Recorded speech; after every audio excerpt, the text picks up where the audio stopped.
I don't know what you're talking about. I've been making regular content this whole time.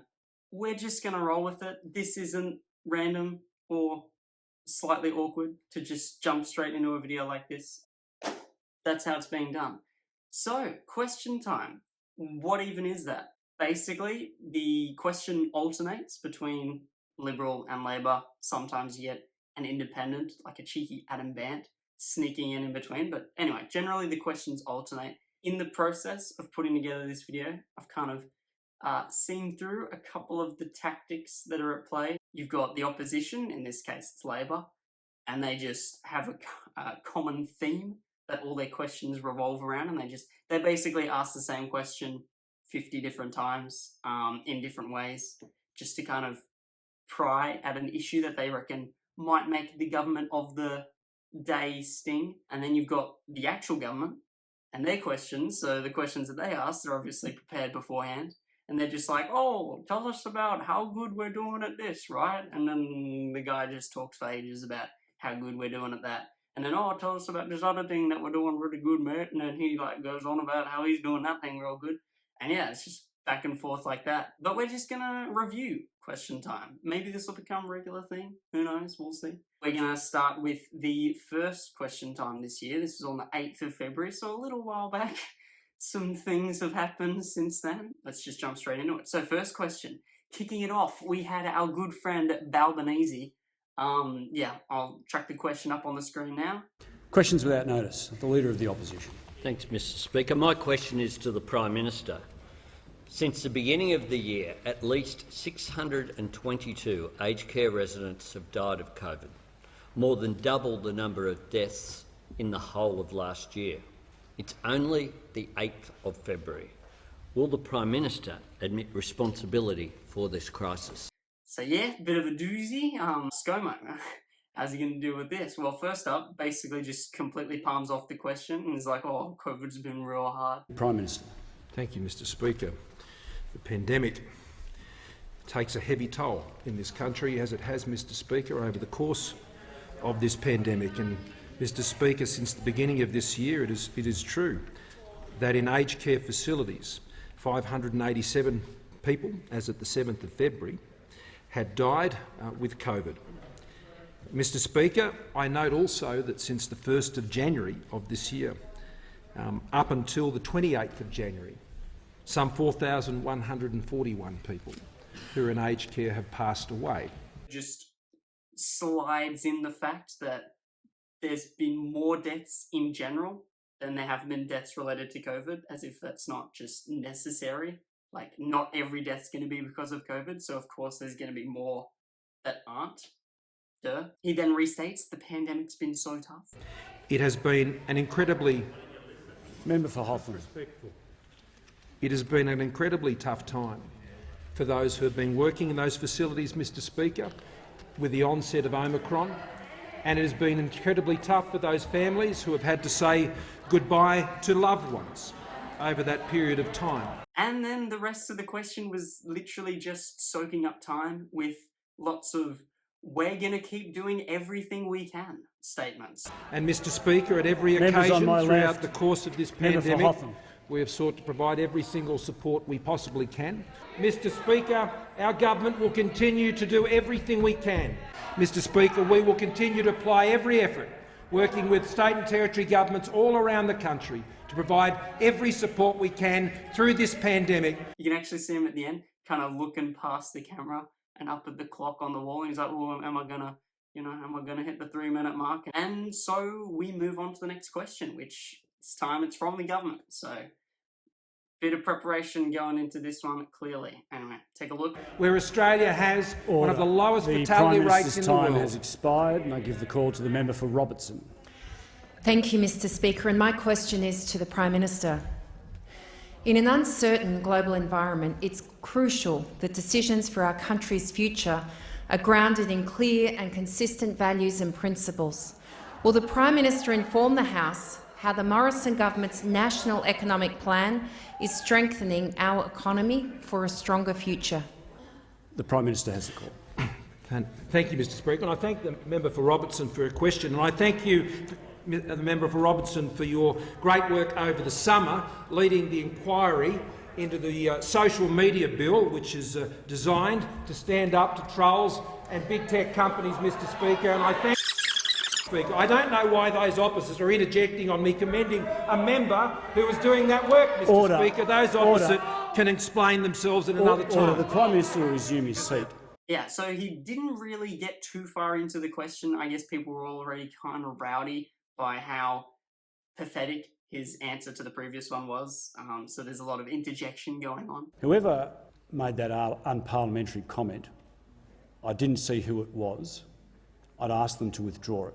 Yeah, basically, ScoMo gets called a fraud. Old mate is like, I don't think fraud's that bad a word. Speaker's like, that's a pretty bad word, mate. And he's like, okay, I take it back. And then ScoMo is like, oh yeah, I guess there's trolls in here. Everybody clap. And everyone claps. Mr Speaker, I believe you're referring to me, but I said the Prime Minister was a fraud, and I do not believe that is unparliamentary. It is unparliamentary, and Well, I I'd ask them to withdraw. it. The Prime Minister has the call. The trolls aren't limited to the internet, Mr Speaker. Prime Minister has the call. I found that pretty funny. That's pretty amusing. You see the look on his face too. He's so happy with himself. Anyway, the rest of his answer to the question is exactly what you expect. Just like, we're doing so well, guys. Check it out. Employment is great. Yeah, didn't see that coming. Again, most of the questions you'll see coming from Liberal are they're basically ads. There's not much to say. It was a bit interesting at the beginning though. Moving on to the next question from Labor. Same kind of question, slightly different spin. See if you can pick it up. That's the plan for Australia's future, Mr Speaker. That's a plan that Australians are backing and can back. The Prime Minister's time has expired. The member for Hotham has the call. Speaker, my question is to the Prime Minister. On February 2nd, when more than 500 people had already died of COVID in aged care this year and residents were being left without food and water, the Minister for Aged Care Services said the system was functioning, quote, exceptionally well. Today, he's again refused in the other place to say the system is in crisis. Why has the Prime Minister not sacked this minister? Basically, the question was kind of lasering in on the Health Minister, Minister for Health.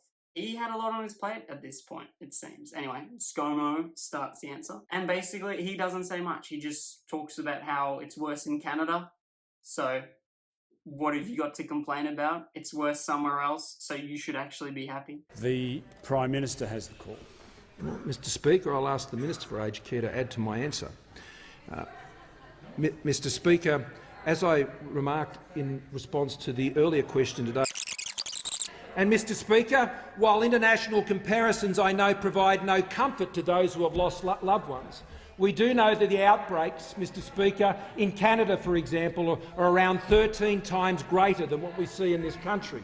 We do know that Australia's fatality rate is one of the lowest in the world and certainly, Mr Speaker, amongst the OECD countries. And I'll ask the Minister for Aged Care to add further to my answer.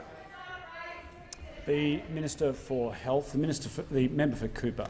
Palms it off to the Minister for Health, and he starts talking about PPEs and rats, and then there's a point of order on relevance because the questioner claims that the question was actually about him being incompetent and why he's not being sacked.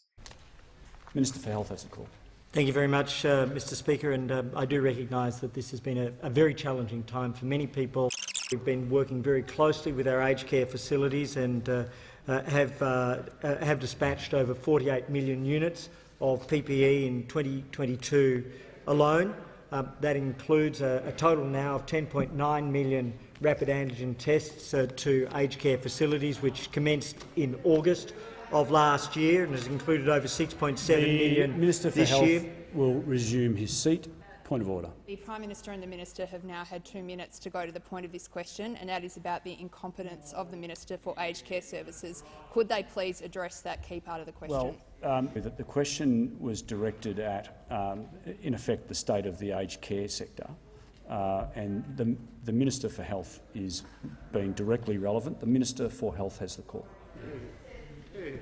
In terms of the specific response to support the aged care sector, which I would hope is the real concern of every person in this House. He just finishes off the question by talking about gloves, masks, goggles, what else can I do is basically his answer. And yeah, I mean, I guess we've got to be satisfied with what we get. Anyway, moving on. Next question is for BJ, good old Barnaby Joyce. Basically just like, how good's tourism, and have you heard of any alternative approaches? I'll track the question up now. The member for Cowper has the call. Thank you, Mr Speaker. My question is to the Deputy Prime Minister. This week, the Morrison-Joyce government announced the reopening of our international borders. Will the Deputy Prime Minister please update the House on how the aviation and transport sectors will facilitate international travellers and help boost the tourist economy? And is the Deputy Prime Minister aware of any alternate approaches? Yeah, just pay attention to the alternative policies / approaches that they chuck at the end of the question there. The alternate approaches. It'll come up later.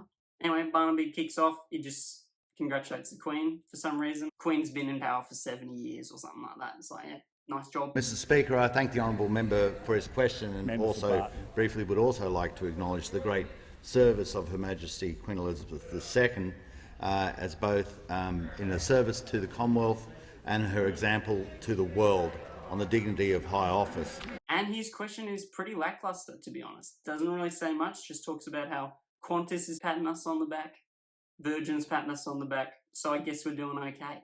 The CEO of Qantas last night contacted me directly, telling me that there was, and I quote, "great news about the international borders. Means Australia is truly open for business. Fantastic for the industry as a whole. This is going to be incredibly important that people such as Virgin Australia also get back in the air." And the CEO, Jane Herdlicker, said, "Today's announcement made by the Australian government is an important step forward." He doesn't really attack Labor, which is interesting. He had an opportunity to attack Labor in the question because they mentioned alternative policies. Alternate approaches. And it's a bit of a contentious point at the moment in question time, because originally the rules of question time were that a minister, an MP, could only talk about what they're responsible for. So if you were to ask the health minister, "Oi, what's going on with health?" he technically shouldn't be allowed to say, "Well, actually, you're really bad at health." He's not responsible for the opposition's kind of policies on health. So whenever the question's like, have you heard of any alternative policies? And is the Deputy Prime Minister aware of any alternate approaches? Because he's been directly asked that in the question, he's kind of technically allowed to step outside of his area of expertise now. Anyway, there's a lot more on that coming up, so stay tuned. Next question, it comes from Labor. I'll track it up. The Leader of the Opposition. Thanks, Mr Speaker. My question's to the Prime Minister. Yesterday, the Prime Minister announced the Defence Forces would be operating in aged care after repeatedly ruling it out on the 13th of January, 19th of January, 4th of February and other times. Why does the Prime Minister reject good ideas time and time again before always taking action which is too little, too late, and after a problem becomes a crisis? So yeah, when I heard this the first time, I'm not going to lie, I wish I caught my reaction, because I'm like, oh, it's kind of a good question. Yeah, just look at the eruption to ScoMo's response. The Prime Minister has... Thank you, Mr Speaker. When will the Leader of the Opposition stop trying to politicise the pandemic, Mr Speaker? Because time and again, Mr Speaker, the Leader of the Labor Party continues to misrepresent the facts, Mr Speaker. Yeah, and his actual answer when he gets it out isn't that much better. It's basically, well, we said no, we wouldn't replace the aged care sector with the ADF. We're not replacing the aged care sector. We're just helping it. I simply said in January, Mr Speaker, The Prime Minister will resume his seat for one moment. I'm trying to listen to the answer. I can't hear the answer when there's such noise on my left. The Prime Minister has the call. Thank you, Mr Speaker. I made the point quite openly and honestly that the suggestion that Defence Forces could be a replacement workforce for the aged care sector, Mr Speaker, was not a realistic option. That's all I've said, Mr Speaker.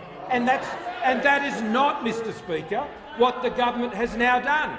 And I was very clear, Mr Speaker, yesterday about what the targeted involvement would be. The ADF is just, we're targeting. We're using a targeted approach. We're not just like, chucking it in there like you said we should. So, no. And then Albo, he does this classic thing, and he actually does it a lot, where he gets up for a point of order, and it's just like, relevance. You said something that's not true, which you can't do. A point of order, when you make a point of order, so that's when the opposition can say, oi, you're not being relevant to the question, be relevant. And then the speaker's like, yeah, true, oi, be relevant. But Albo, he does this all the time. He just he stands up, and then the guy's like, oh, point of order? The speaker's like, point of order? And he's like, yes, on relevance. You said this, you said... And then he, actually just has a go, and then... It's got nothing to do with relevance, and so he gets shut down. Mr Speaker, on the very day the Leader of the Labor Party accuses me, Mr Speaker, of saying they have no role, on the very day, Mr Speaker, or thereabouts, I spoke to the Vice Chief of the Defence Force and asked him to work, Mr Speaker. The Leader of the Opposition, on a point of order. Yes, Mr Speaker, it goes to relevance. The Prime Minister said, I've seen the suggestion that Defence Forces can go in and operate in aged care. No, that's not the case. The Leader of the Opposition will resume his seat. The Leader of the Opposition will resume his seat. There's no valid point of order. I don't understand why he does that, because ScoMo's digging his own grave. He's totally dodging the question. Mr Speaker, the Leader of the Labor Party can snarl and growl all he likes, Mr Speaker, as he has done over the course of this pandemic, Mr Speaker, as he has constantly been negative, with his constant negativity, snarling and growling, Mr Speaker. He's just attacking Albo, being like, oh, he can snarl, why are you so negative about the pandemic? It's bad. That's why he's negative about it, because he's doing a bad job. People are dying. This isn't a very positive topic. Anyway, so ScoMo finishes that, and then we get a question from Adam Bant. There's nothing too interesting about his question, but it's the fact that it almost doesn't get through, and then he defends it really well, in my opinion. Just check it out. The member for Melbourne has the call. Thank you, Speaker. My question to the Prime Minister. Isn't it the case that if your religious discrimination bill is passed, even with your amendments, a school can sack an unmarried teacher because she's pregnant if it's against the school's beliefs? A doctor can tell their patient that their sickness is a punishment from God because they're gay, and a student can be expelled because they're transgender. We all support protecting religious groups from victimisation, but why are you using the dying days of this parliament to push through a Trojan horse for hate that will mean more discrimination, not less? Just before the Prime Minister rises, I'm concerned, I'm happy to hear from the Manager of Opposition Business and the Leader of the House. I'm concerned that the question involves legal opinion. I'm happy to hear from the Manager of Opposition Business. Does the member for Melbourne wish to rephrase the question? I wish to address that point, your point of order. The member for Melbourne has the call. Speaker, that goes to questions about things that the Prime Minister has said previously about what is in this bill and what is not in this bill and the effect of this bill. So it is asking about things that the Prime Minister has already said. It is about what the effect of legislation will be, not giving about legal advice about an existing situation, but what will be the case if legislation is passed. If you can't ask government ministers what will be the effect of your laws if they are passed, because it amounts to legal advice, then none of us can ask anything about any government legislation in this parliament. I don't really know too much about the religious freedoms bill that's going through right now. I don't know what it will and won't allow, so I won't get involved. You guys can make up your own minds about all that. I just found it was interesting that Adam Bant kind of sticks up for his question. I think he defends its right to be answered pretty well. And I just like the look on the face of the Speaker of the House. He almost says, I'll allow it.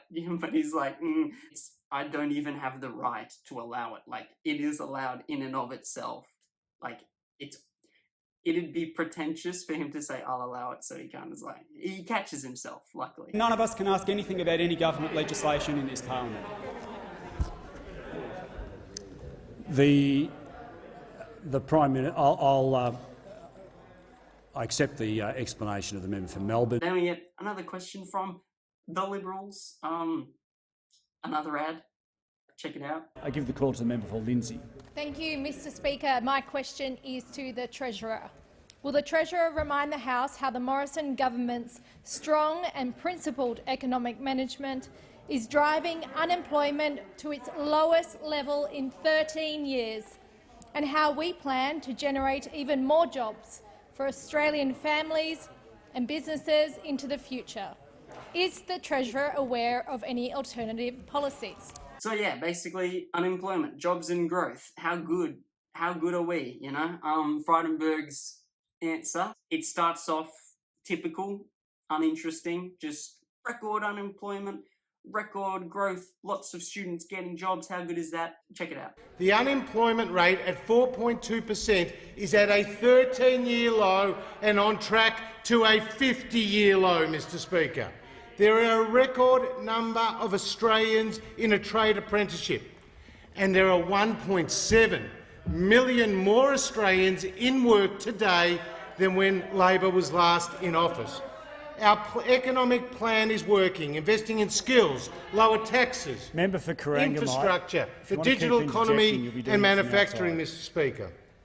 And then he makes a little jab at Labor. The member for Rankin said the biggest test of the Morrison government's management of the pandemic will be what happens to jobs, Mr Speaker. It was a challenge we readily accepted, and it was a test the member for Rankin's colleagues wished he never set, Mr Speaker. Labor said we'd be bad, but we are actually good. I bet they're sorry for saying that. And then because he mentions Labor, he thinks that now it's relevant to just start tearing down Albo. And then the leader of the opposition can't be trusted with the Australian economy. The leader of the opposition, Mr Speaker, has never had a Treasury portfolio, Mr Speaker. The Leader of the Opposition said that our tax cuts for small business and families were for the top end of town, Mr Speaker. And the Leader of the Opposition has been in partnership with the Greens and, given it a chance again, would be in partnership again, Mr Speaker.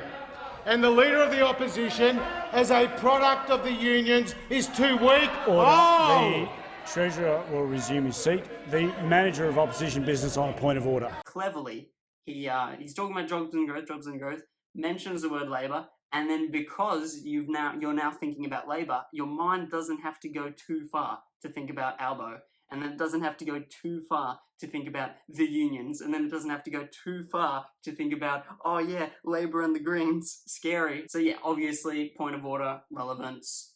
They don't really state it very well. Old mate kind of gets up and he's like, this is gibberish, it's not going to convince me. Mr Speaker, on direct relevance, this is not relevant. He was invited to talk about other policies.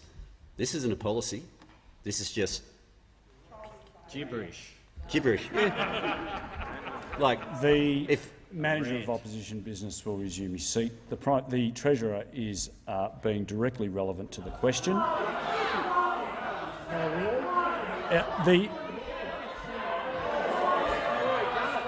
The Manager of Opposition Business.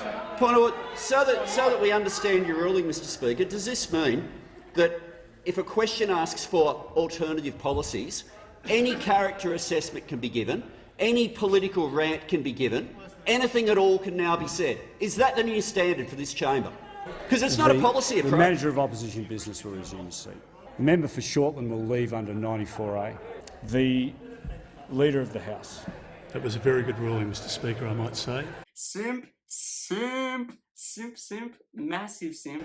Mr Speaker, the way in which the Manager of Opposition Business firstly scoffed at your ruling, if I might say, and then the way in which he showed disrespect to the chair, I think his reflection on the chair, frankly, Mr Speaker, was out of order, first point. The second point, Mr Speaker, is that the Treasurer was entirely within the standing orders, absolutely relevant to the question asked of him. The only aspect of inconvenience here was the proper character assessment from this guy who's got a complete glass jaw. Leader of the House will resume his seat. To the point of order. The Treasurer was expressly asked in relation to economic management and driving unemployment. He was also asked about whether he was aware of any alternative policies. He was not, in my view, attacking the Leader of the Opposition personally. I give the Treasurer the call. So he gets a second chance, and what's the first thing he does? Back on that Albo. So he's like, how can I keep attacking Albo but keep it relevant? Oh, I know. I'll say that he's going to introduce taxes. Yeah, that's really good. Well, Mr Speaker, the Leader of the Opposition expressly supported $387 billion of higher taxes, Mr Speaker. And if given half a chance on the Treasury benches, he will put higher taxes on the Australian people. Oh, I'm talking about Albo. Time to talk about the unions again. The Leader of the Opposition, a product of the unions, is too weak to stand up to the unions, Mr Speaker. The Leader of the Opposition... Anyway, so Albo gets up for a point of order. This time it's actually about relevance. Old mate runs out of time pretty much instantly. Albo gets back up and asks his next question. My question is to the Prime Minister. Does the Prime Minister agree that it's the job of governments to look after the most vulnerable in our society, and that under this Prime Minister at least 622 aged care residents have died of COVID this year? As of Friday, there's almost 12,000 aged care residents and workers infected with COVID in more than 1,100 facilities. Up to a quarter of shifts are going unfilled. Why has the Prime Minister failed to do his job? And yeah, the answer to this question... That there was some 4,141 Australians living in residential aged care facilities who passed away since the 1st of January this year. And many Australians, we know around 1,000 per week on average pre-COVID, would pass away in aged care facilities each week, Mr Speaker. So actually we're pretty much on track. We're doing okay. 4,000, that's 4 weeks. I'd say we're par for the course. That's the status quo. And then he kind of sneaks in there that dying with COVID isn't necessarily dying of COVID, which, true. And as what Professor Murphy has reminded us, is that when people are passing away with COVID, Mr Speaker, that does not necessarily mean, Mr Speaker, that they have passed away because of COVID. That is the medical advice. That is the health advice. I don't know, not for me to interpret, I guess. His third kind of tactic is to play to the public and just be like, oh, you guys are trying so hard, and Labor, you shouldn't be so hard on the public. Like, they're trying their best right now. I do not believe that the challenges we're seeing in aged care facilities, Mr Speaker, should be a subject for the opposition to seek to exploit for political gain in this way, and I would urge the opposition, Mr Speaker, to work with the government to address this challenge and not, Mr Speaker, to undermine the confidence of Australians in an aged care sector that is clearly under pressure because of the pandemic, and all Australians are working as hard as they can to provide the best care they can, Mr Speaker. Anyway, then the next question is back to Freudenberger, and it's like, mate, you did such a good job talking about jobs and growth. Want to do it again? Oh, and any alternative approaches you've heard of? The member for Wentworth. Thank you, Mr Speaker. My question is to the Treasurer.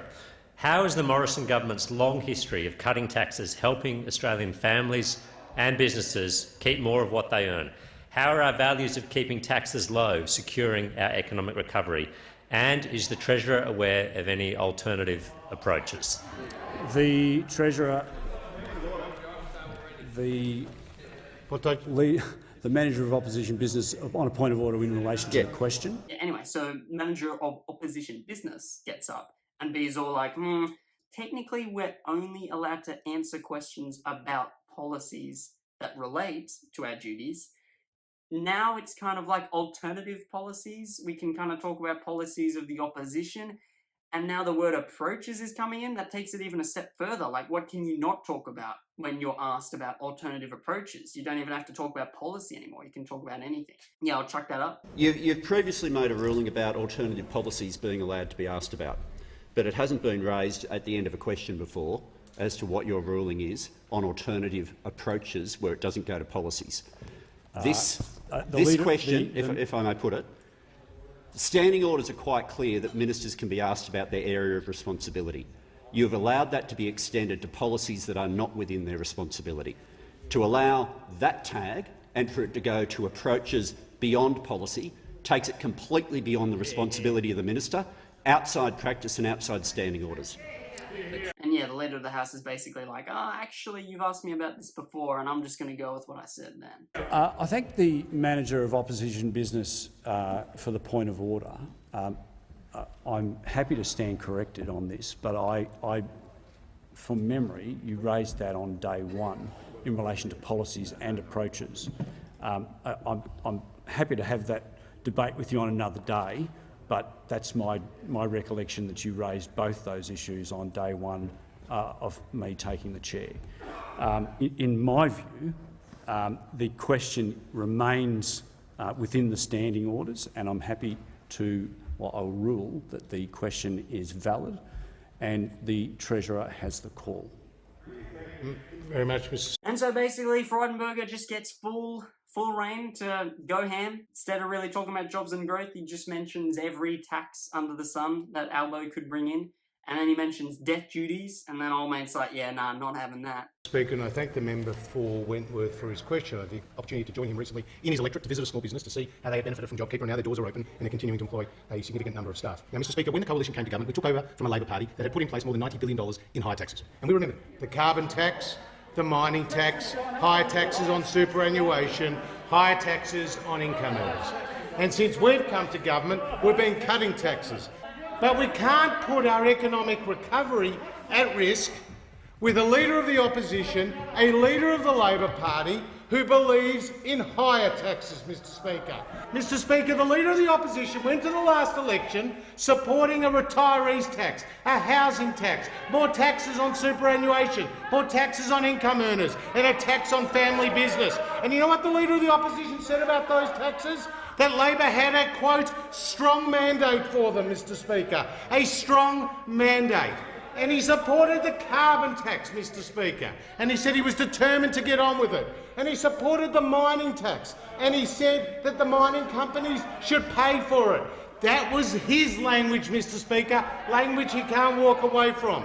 And the Leader of the Opposition has also, at a previous Labor conference, moved the motion in favour of death duties, Mr. Speaker. Death duties! The Manager of Opposition Business. And so the Manager of Opposition Business is like, oi, okay, we're going to let the approaches thing go through, but are you allowed to just say stuff that's not true? Like, that's not a policy, that's not an approach, that's just, like, nothing. Are you allowed to talk about anything you like? On a point of order, Mr. Speaker, the Treasurer has now gone to completely inventing things that are not true, going down a curious path of... The Manager of Opposition Business will go to the point of order. Yeah, the point of order is how can it be relevant to a question when it's not his ministerial responsibility and it's not even true? So how does that find its way into being allowed now in question time? The Manager of Opposition Business will resume his seat. The Manager of Opposition Business knows full well that I can't be an arbiter of fact as to whether something is true or not. I respect what you're saying in terms of you having to be the adjudicator of what is true and what is not. But you can make rulings about what is in the responsibility of a minister. This cannot be. Just one moment. No, the Leader of the House will resume his seat. Are you finished? Yeah, I can keep going. No, I'm quite fine, thank you. The Leader of the House. Just wait one moment. I'm having trouble hearing the Leader of the House because of the interjections on my left. I'm very happy to speak up, Mr. Speaker, so those opposite can hear as well, because this chamber is a contest of ideas and a test of character. And if he doesn't want his character tested, Mr. Speaker, he shouldn't be sticking his hand up for the job that he seeks. All right. No, I don't. On a point of order. Point of order, Mr. Speaker. On a point of order on the point of order. Yes, Mr. Speaker. Exactly. So there's a point of order on the point of order where Albo gets up and he's like, I can see where this is going and it's going to get bad. and it's not gonna get good. He doesn't really word it very well. I'll let you see for yourself. Mr Speaker, my concern with where this is going, and it includes the comments just made by the Leader of the House, is if it is in order for a question in question time to just ask for a general spray, where it is in order for people to say anything at all, then what will occur in this chamber in terms of the dignity of the House is not one which will bring this House's standing up, but will reduce it further. Excellent. Earlier today we had a debate in this House at 12 o'clock where we spoke about, and it was relating to gender and behaviour, but we spoke about the need to lift standards, and this sort of stuff will just drag it. The Leader of the House will resume his seat. Yeah, like, you know what he's trying to say, but he just can't really get it out. What I would say, in relation to the original point of order that was raised by the Manager of Opposition Business, the Treasurer is entitled, when the question is asked about alternative approaches or alternative policies, he is entitled to address any alternatives other than the government's. But I would remind the House that should be done in a respectful manner, not by way of personal attacks. The Treasurer has the call. So yeah, he's basically like, look, you're allowed to, but just don't go too far out of line, all right? Or we might have to take back what little privilege you have. And what's the first thing that Frydenberg does when he's been given a third chance? Well, Mr Speaker, as I was saying about the Leader of the Labor Party, previously he has said, I am pleased to move this resolution calling upon the government to consider the imposition of an inheritance tax, Mr Speaker. Now that is what the Leader of the Opposition has previously said to a Labor Party conference. No wonder the member for Fenner has said the Albanese supporters were known as the Bolsheviks, Mr Speaker. The Albanese supporters were known... Yeah, he just straight back on him. Bolsheviks. It seems that's what Frydenberg does best, is kind of start talking about jobs and growth and then be like, and the Leader of the Opposition is really bad. He's gonna get those unions. They're coming after you, and he's gonna join the Greens. He's gonna the Greens and the Labor back again. No, we know what happened last time. It was a carbon tax. Anyway, his question expires, and then Albo gets up, and this is kind of where question time starts to end, I guess. But it also kind of gets a little more interesting in a way. Just check it out. As the Bolsheviks. Time has expired. The Treasurer's time has expired. The Leader of the Opposition has the call. Thanks, Mr Speaker. I move that so much as standing orders be suspended as would prevent the Leader of the Opposition from moving the following motion immediately. That the House 1 notes, A, in the third year of the pandemic, aged care remains in crisis, with almost 12,000 aged care residents and workers infected with COVID in more than 1,100 facilities as of Friday, and over 600 deaths among aged care residents this year. B, tens of thousands of aged care residents are still waiting for a booster dose. C, aged care facilities have been left without rapid antigen tests and PPE. D, aged care residents have been left without food, water and medical care because the government's surge workforce strategy was inadequate. And E, despite aged care being in crisis, the Minister for Aged Care Services has declared the sector is performing exceptionally well. And 2, therefore, calls on the Prime Minister to immediately sack his Minister for Aged Care Services, and B, apologise to aged care residents and their families for his failure to listen and act on countless warnings about the continuing crisis in aged care. So basically Albo gets up and he's like, I'm going to move something. You can seek leave of the government to move something without notice. So what he's about to move, he hasn't let them know that that's going to happen before right now. So he's like, oi, am I allowed to do this? And if they say yes, then he doesn't need an absolute majority. He just needs a simple majority. So an absolute majority is the majority of all possible members whereas a simple majority is just a majority of all the people that are there on that day. So because you're not typically going to get all 150 members of parliament in the same room at the same time to vote on something, especially if you haven't given them notice, it's more difficult to pass something on a absolute majority than a simple majority. So when you seek leave to, move something without notice, you're basically like, oi, can we get this through a little bit easier? Can we just get this through with who we have here today? Obviously, Liberals aren't going to have that, especially since it's like, we move that you sack your Minister for Health. Like, yeah, nah, it's not happening, mate. Is leave granted? Well, Mr Speaker, this is question time, so leave is not granted. Leave is not granted. Leave is not granted. Standing orders be suspended, as would prevent the Leader of the Opposition from moving the... So eventually he just moves it in the typical way without leave, and so that requires a absolute majority, which he's never going to get. So they're going to take advantage of the time that they get to speak by kind of just, after they make their motions, just like jumping in on ScoMo, being like, you're doing your job terrible, you're trashing the place, everything's going to S. And that's why Dutton keeps on getting up and being like, I move that the member be no longer heard. And yeah, it's just that back and forth. And B, apologise to aged care residents and their families for his failure to listen and act on countless warnings about the continuing crisis in aged care. Mr Speaker, this aged care system is in crisis, and this government is too distracted by its internal war. The Leader of the House has the call.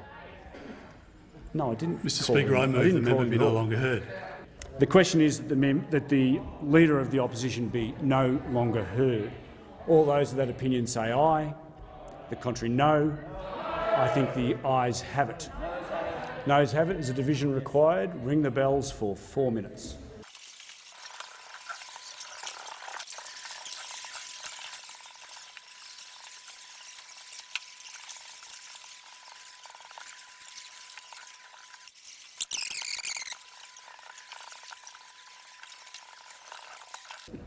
Order. The result of the division is ayes 63, noes 59. Therefore, the question is resolved in the affirmative. Is the motion seconded? The member for Hotham. Seconded. Speaker, the Prime Minister's continuous attempt in question time today to minimise this crisis is a disgrace. The member for Hotham will resume her seat. The Leader of the House. I move the member be no longer heard. The question is that the member be no further heard.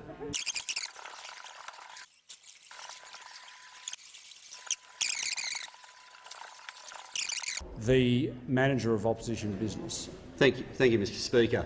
The government is in chaos. Aged care is in chaos because the people opposite are not doing their job. You need to state the question. I assume you should go. He doesn't know how to do his job, the one opposite. The Prime Minister goes missing every time there's a crisis. The Manager of Opposition Business will withdraw. Leader of the House. Thank you very much, Mr Speaker. I move that the member be no longer heard. The question is that the member be no further heard.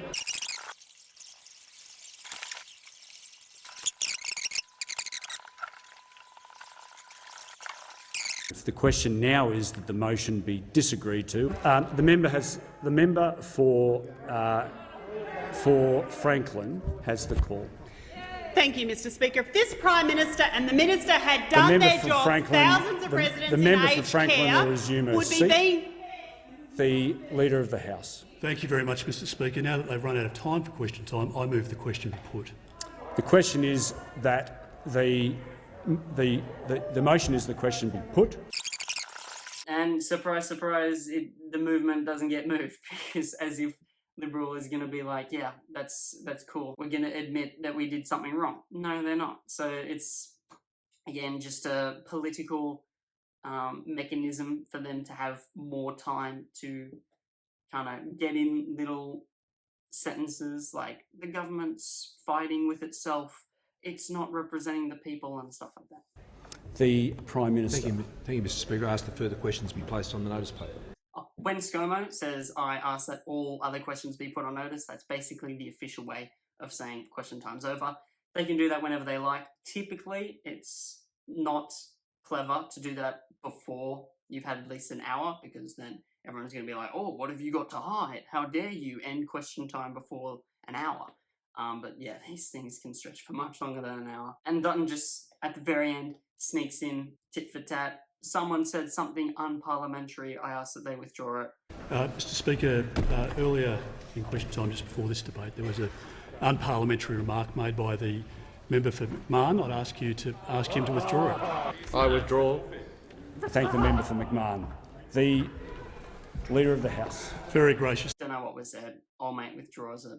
And we'll move on. Happy days. Anyway, hope you guys enjoyed this kind of breakdown of the question time. Might do this for the others. We'll see. Could take a while. Each of these are pretty long. Hard to go through and edit all the video footage, then record one of these, and then splice them together, as you can imagine. We'll see how it goes. If it's entertaining, let me know. Give it a thumbs up. Chuck a comment down below. Let me know what else you want to see. And yeah, good to be making videos again. Subscribe. Let's get to 68, and then I can finally retire. How good would that be? Catch you guys in the next one.